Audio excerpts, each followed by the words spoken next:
Sinasabi mo daw na Kristiyano ka. Weh, Kristiyano ka nga.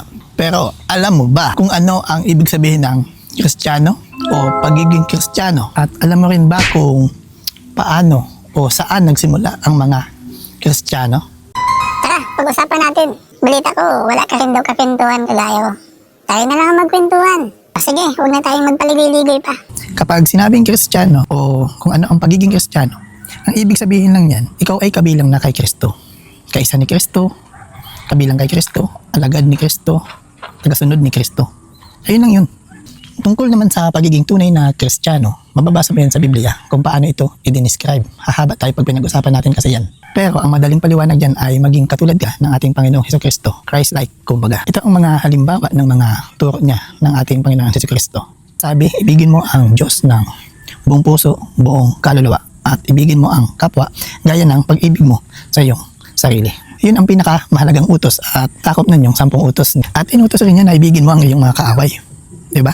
Ganun katindi ang mga utos at turo at aral niya.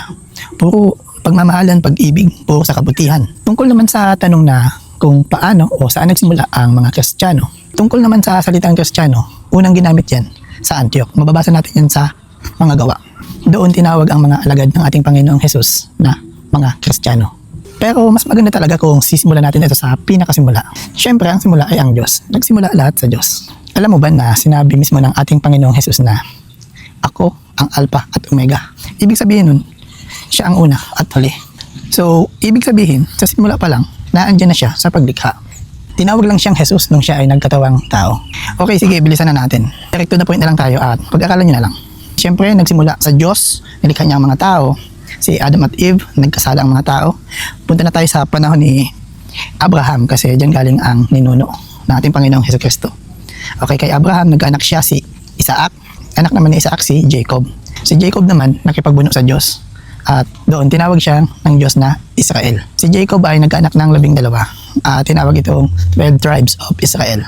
Ayun na, yun ang tinawag ng mga Israelita o Israelites. Okay, pagkatapos ng 12 tribes of Israel, papunta tayo sa panahon ni King David. Galing dyan yung ninuno ng ating Panginoon Jesus. At anak ni King David, si King Solomon, na nagpatayo ng templo ng Diyos o yung first temple na tinatawag. Nang mamatay naman si Haring Solomon, nahati ang mga Israelita. Harian ng Israel sa hilaga at kaharian ng Huda sa timog. At galing dun sa Huda yung ninuno ng ating Panginoon Hesukristo. Kasi nawasak ng sinugod ng Assyria ang hilaga. At ang natira na lang ay ang kaharian ng Huda. Mababasa natin yan. Yung Huda, dyan na galing yung salitang Hudyo. Kaharian ng Huda. Naging Hudyo. Sa panahon ng Second Temple, meron ng Hudyo. Hudyo na ang tawag doon.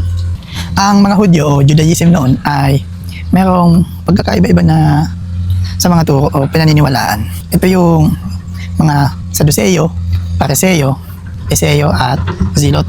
Ayun, ano nito ng Second Temple at pinabot ito ng Panginoong Hesukristo. At ayun, sa madaling kwento, nawasak din ang Second Temple. Sa panahon naman tayo ng ating Panginoong Hesukristo. Yun, nagkatawang tao siya sa pamamagitan ni Maria at Jose. Dito naging tao na siya. At ayun, sa panahon ng ating Panginoong Hesukristo, nagturo siya at nangaral.